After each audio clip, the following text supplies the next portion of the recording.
Welcome to another episode of Timo's Dinky Detailing. Today I'm going to be doing a Dinky 153 Vanguard with spats.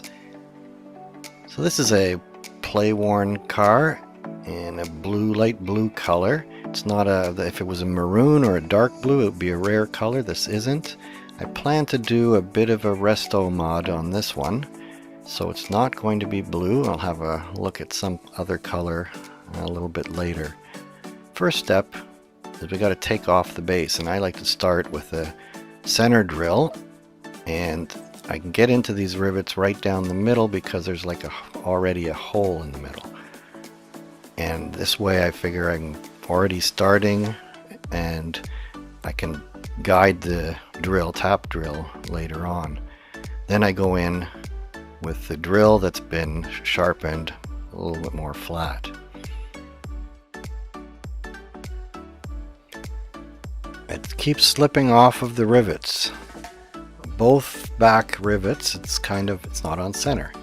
So I'm going to file down the part that's still sticking up, and maybe I'll be able to get the rivets drilled out.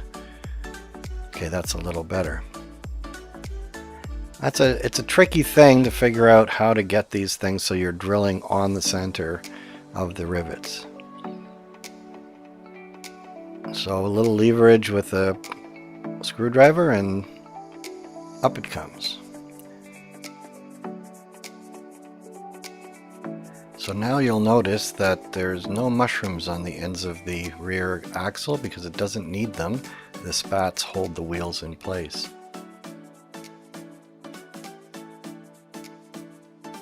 The front axle is easy as well because once you pull the axle out of the body, the wheels are free to move around, so you can grind the mushroom off the end without having any danger of damaging the hubs or the bodywork.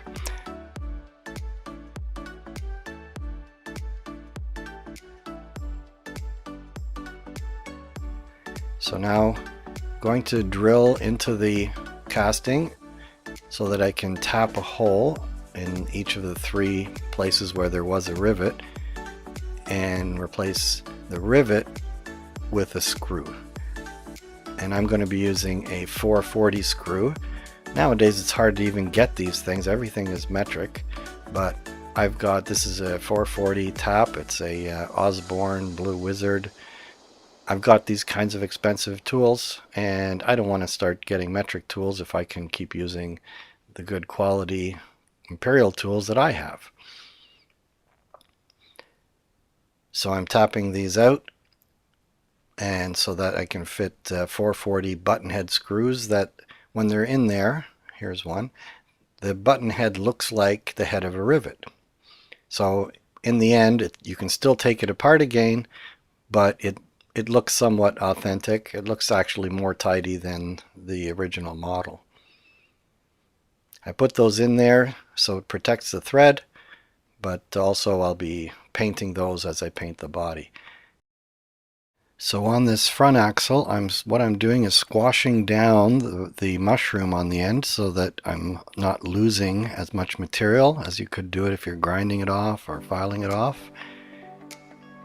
And I'll turn it and squash it until I've moved enough material, and then I'll just take the rest off with a file.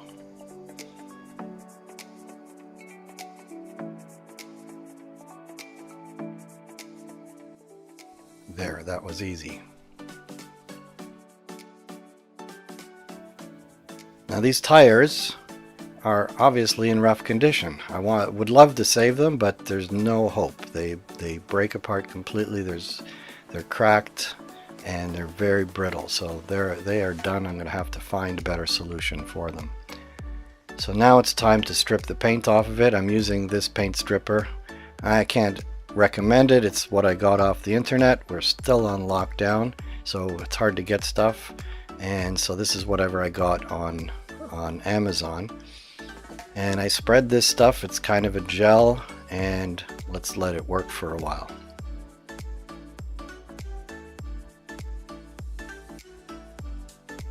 Come back a little later, see if it's done its job. Looks like it's wrinkled it up a little bit.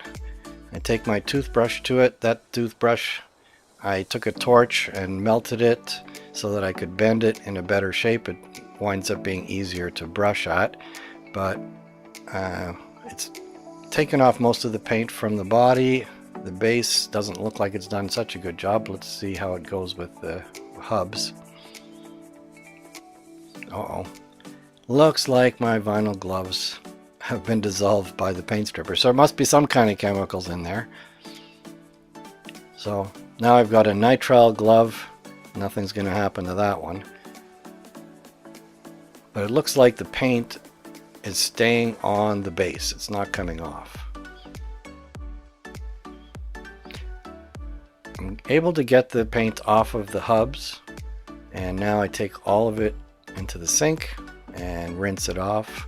This stuff rinses off with water, and it kind of takes the effect away, so it's not corrosive after it's been rinsed with the water. It's all these safe materials, but it doesn't strip quite so well as some stronger stuff would be. But then again, I'm stuck inside, so it's just as well. So that's got most of the paint off of the body. It's done a really good job with the hubs. I don't see any paint on those at all. Oops. So they look perfect. Now the base still looks like it's covered in paint. So for that I'm going to use a different trick, because I've run into this before, and what I'm going to use is some stuff called Evapo-Rust.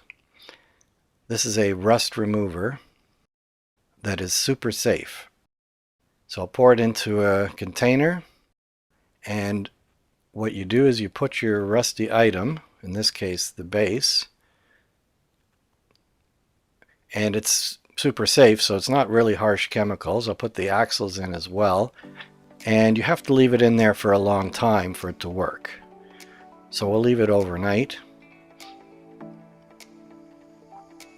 and have a look at how it's come. Okay, it looks the same, but I've been here before, so I'm just going to get my toothbrush out. Whoa, there we go.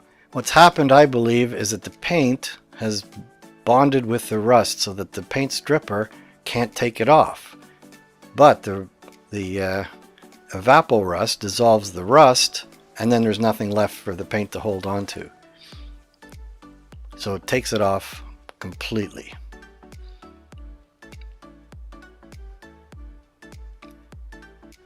There, it's almost perfect.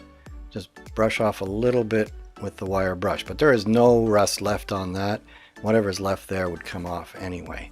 There's a little bit of blue paint you can see on the casting, so I'm going to take the brass bristle wire brush and get it out of those little tiny cavities, and it works pretty well.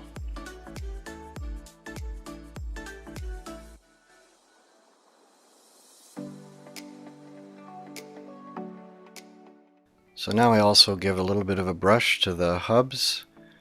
They have a little bit of powdery stuff on them after paint stripper.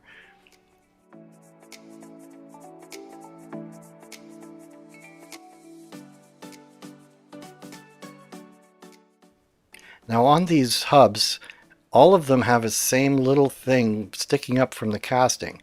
Don't know what that is, but it's on all of the hubs, and when I look online, it's on all of them there too. So I'm going to try and put those on the outside.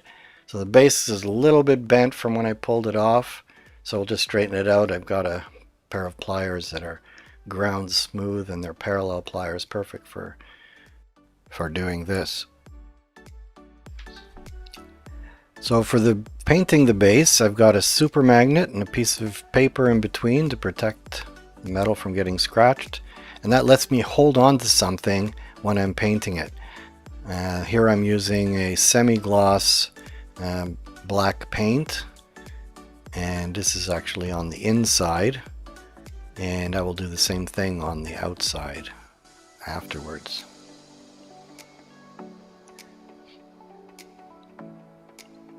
I'm not sure if the model had gloss or semi-gloss originally because it was in such bad condition. I think semi-gloss works well either way. So this is now the outer portion, and I've bumped the camera so you get to see a bit of my fancy spray booth.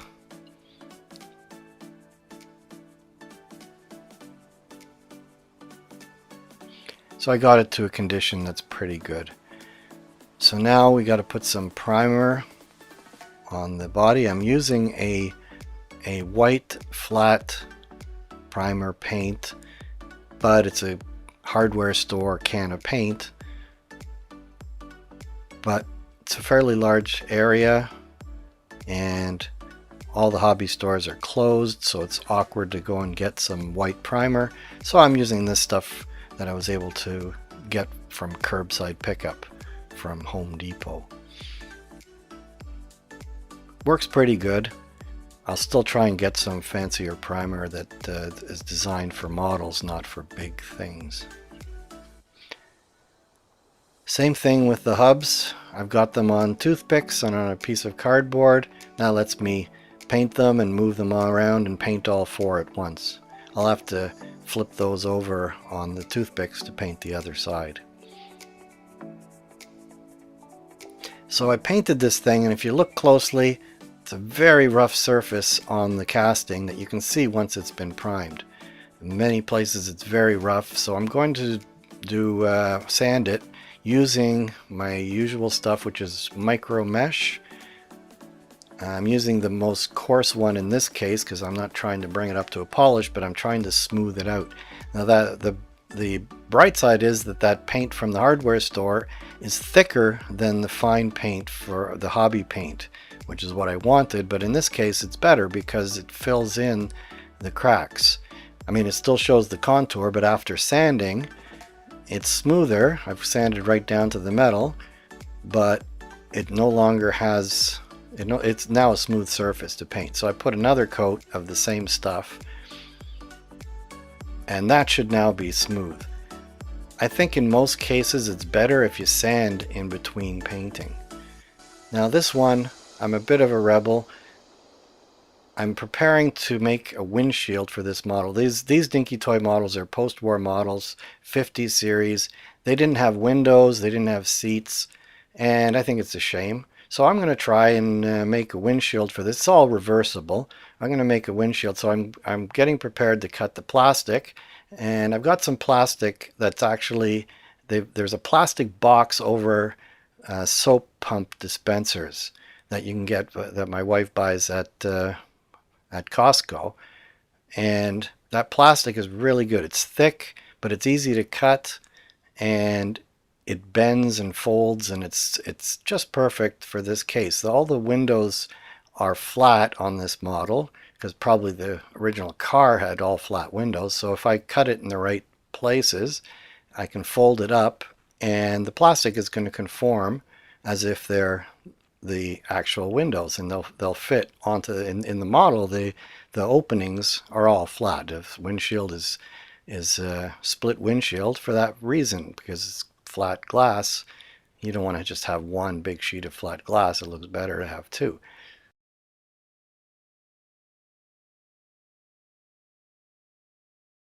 So the windows look good. So next is the color. I decided to go online, have a look at what colors are available, and I found a nice version without spats that has a beautiful mustard yellow color, and that's the color I want to go with. So now we'll be mixing it up. I start with the prime yellow from the Mr. Hobby Aqueous paints, and I'm going to add a little bit of red to make it more of a mustard color. So I'm mixing the paints, and then I'm going to pour some yellow into the shot glass over the stirring stick so that it doesn't spill onto the edge of the jar. We'll add a couple drops of red and mix it up, and that's way too orangey. So I'm not going to try adding more yellow. I'm going to start with another shot glass, and this time instead of putting red I'm going to put the orange that I just made, so at least that doesn't go to waste, and keep going until I get it to the mustard color that I want. Then I'm putting in Mr. Color leveling thinner. This is the thinner that when you're painting, it dries slowly, so after you've painted it has time to level and become shiny at the end. Then also I'm putting in some regular Mr. Hobby thinner. This is the one that evaporates more quickly, so it kind of a balance between the slow drying and the fast drying.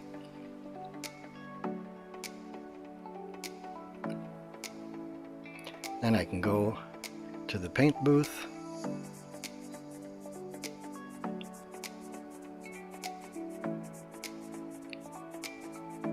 and I can start painting.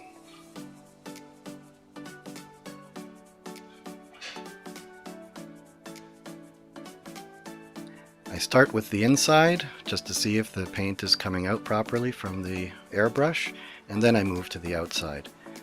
I'm trying to go with lighter coats. I've got a new airbrush compressor and it's blowing out a lot of paint, much more than I'm used to with the old one I had with the hand pump or handheld pump. So I get it up thick enough and then I try to get it to the level where it's shiny but not running. That way you get your shiny coat. So now I have to prepare the window glass for mounting inside the cabin. So I'm punching a hole in the top, and what I'm going to do is mark the point where the hole is by putting the window inside the car, and I mark the hole position with a pencil, and I'm going to mix up some 2-part epoxy, 5-minute epoxy. This is the stuff I like to use from the dollar store. And I put it onto a pad given to us free by both our governments, my tax money at work. And I use the paper pad to mix up the glue, and once I've glued this to the roof, then I can peel the sheet of paper off of the pad and throw it in the garbage, and I've got a fresh sheet of paper to mix up the next batch of glue. So I don't have to keep looking for scraps of cardboard, which is what I used to do. So now we're going to paint some liquid chrome onto the bodywork. This stuff is I ordered on the internet. It's the one that's supposed to look like the most like chrome, very shiny. So this is my first try, so I'm having a little trouble getting it out of the pen. And I've got my very high quality Tamiya paintbrush. You need a really good paintbrush because you don't want the hairs on it to splay out and then paint in the wrong position. So it's going on pretty good.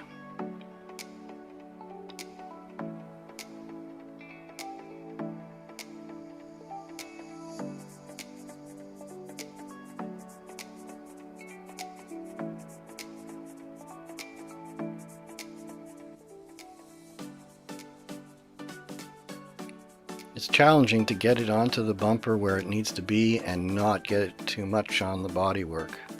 Keep those edges without taping it. Now I also paint the door handles and the gas filler and the latch on the back tailgate. Now I'm using the Mr. Hobby clear red paint to paint over where I had painted silver on the taillights. I'm hoping it'll give a nice effect of the light shining through it and reflecting off of the silver underneath. This is a difficult thing to get, and I'm really making the best effort to get it right so paint doesn't go in the wrong places.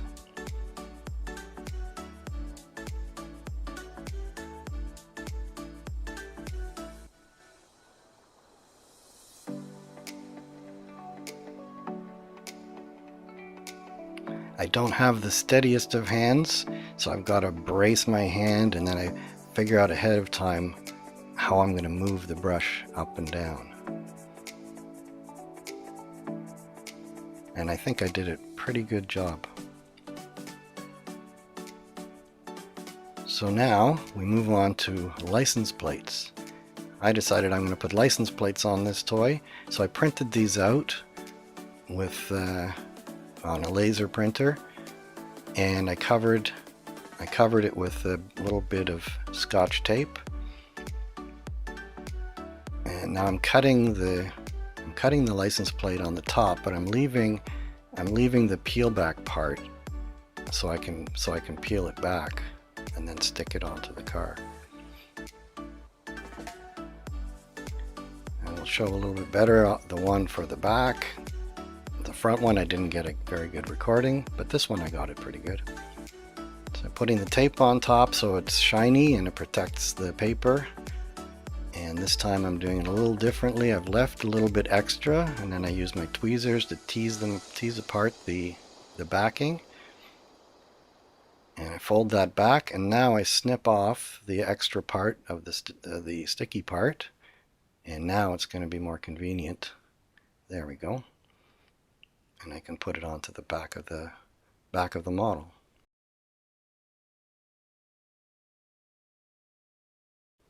Straighten it out a little bit.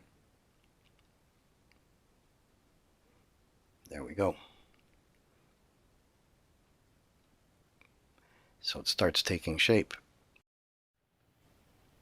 Now I'm going in, and on the computer I have designed seats for the interior of the car. It never came with an interior, never came with window glass, but that's part of my Resto-Mod.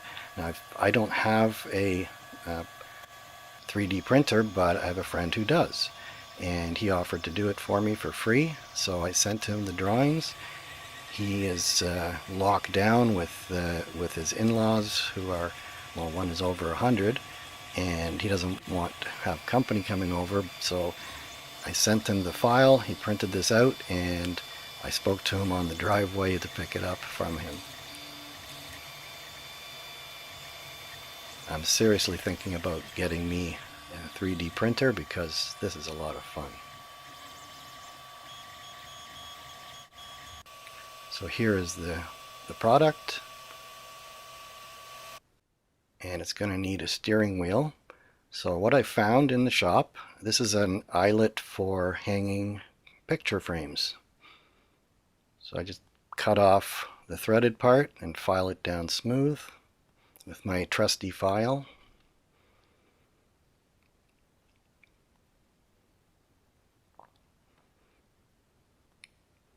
So there, it looks nice, at least from the top, which is all you're going to see. And now I've made a little piece of polystyrene plastic to hold between that. I didn't get a picture of cutting that out.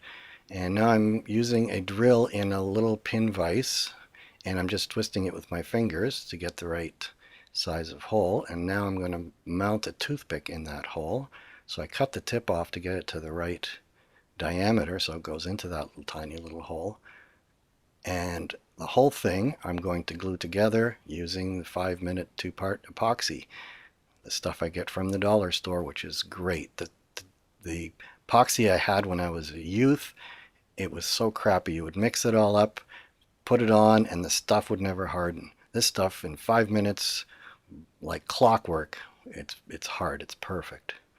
And I just love this stuff. So here didn't get a good shot, but I'm putting glue on the polystyrene, so it's on the steering wheel, and now the toothpick goes on with its own bit of epoxy. So it's standing by itself, so I'll leave it there for 5 minutes. Now I've got my lamp in front of the camera on the side, but that's the only shot I got where I put a couple drops of black in with red, because I want to have a kind of dark red, burgundy type of red, because I think that's going to go well with the yellow paint. And all of the yellow Dinky toys and Corgi toys have red interiors, so I decided that's probably the best choice. Once again, the leveling thinner goes in,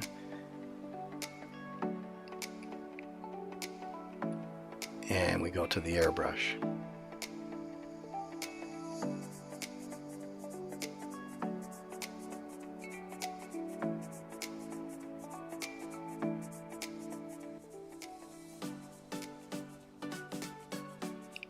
To the spray booth. I've already primed the plastic seats. So I go on with light coats at first and let it dry a bit as I'm painting the other parts, and put on a few layers at a time. And then as we go, I can eventually put on a heavier coat that will make it shiny. Now I'm going to give the same treatment to the steering wheel. Now I've got to install the steering wheel, so I've got my trusty pin vise out and a drill.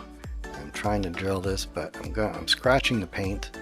I put a smaller drill, hoping it's easier, and I'm scratching the paint on the back of the seat, so I'll have to touch that up. In the meantime, try and protect it with some tape, and eventually I get through, and then I make it bigger with a bigger drill coming in from the other side. So that's not working, so instead of the pin vise, I've got a big vise, and that gives me a lot more leverage to spin that thing, and that finally got it through. So now I'm going to mix up some epoxy again and put a little epoxy. I speeded this up, it's a long process, so you don't have to sit watching me do the gluing. So I got some epoxy on there. I put a little piece of tape to hold it in position for 5 minutes. We're all set. I can cut off that piece of wood. So now it's going to need a sponge underneath. I have done other Dinky toys where you open it up and there's body or interior, and there's a little sponge that pushes the interior, or the interior up into the body. So that's what I'm doing here. So now I've got a piece of sponge. I'll have to trim that off so that it fits the wheels. Speaking of wheels, this is what I bought online from China. These are O-rings for some special purpose, and they just happen to have exactly the right dimensions to match the tires to the wheels on these Dinky toys, the post-war Dinky toys. And they look perfect because they're an O-ring, and they're nice and soft, and they're absolutely exactly the right size. So I've got 50 of them, so that's going to be able to do a lot of toys.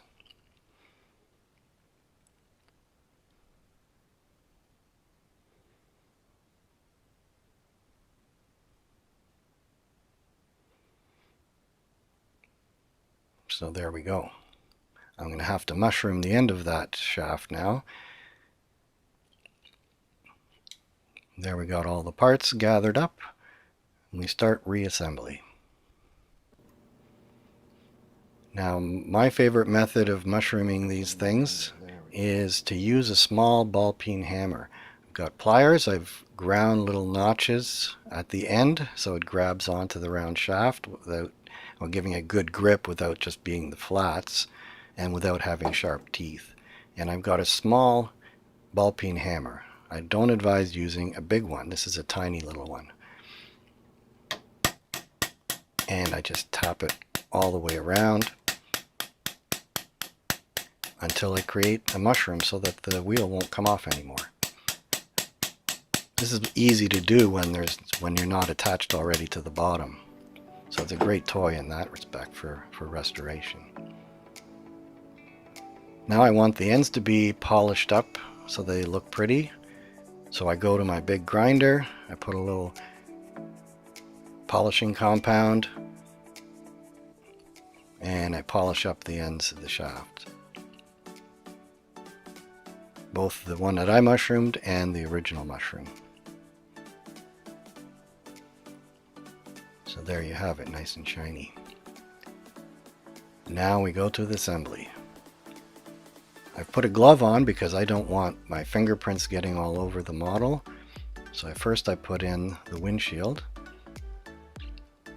I push that in. Now I've cut a little piece of a business card and punched a hole in it, and that'll kind of spread out the pressure from the nut that I'm going to put there. Now this is going to be high enough in the roof that you have to look pretty carefully to see it.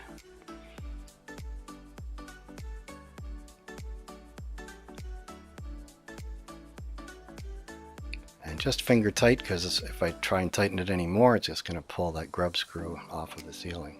So that looks great. Now you can see I've painted the screws when we were painting the body, and they are now the same color as the body. And what you find is that many of the original rivets still have the paint from the body after they've been spread on the bottom. So this is going to mimic that look. So now I put the seats in. There I've cut the sponge. And I have to hold the wheels onto that axle because the rear axle doesn't have any mushrooms. And now I can put my screws back in.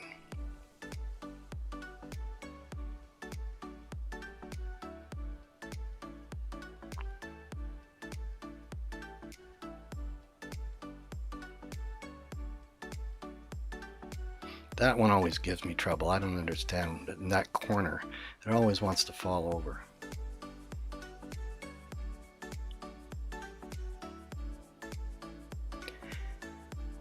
So let's remind you of what we started out with. Started out with a blue toy. It's play worn. No real damage, just the paint is scratched up. It's faded, it's worn out. And it's definitely in need of some tender loving care. And I believe I've done that. So let's have a look at what it looks like now. That is a beautiful toy. It looks like a candy. It's got seats inside that it never had before and windows that it also never had before. So I hope you enjoyed this episode of Timo's Dinky Detailing. We'll see you next time. Be seeing you.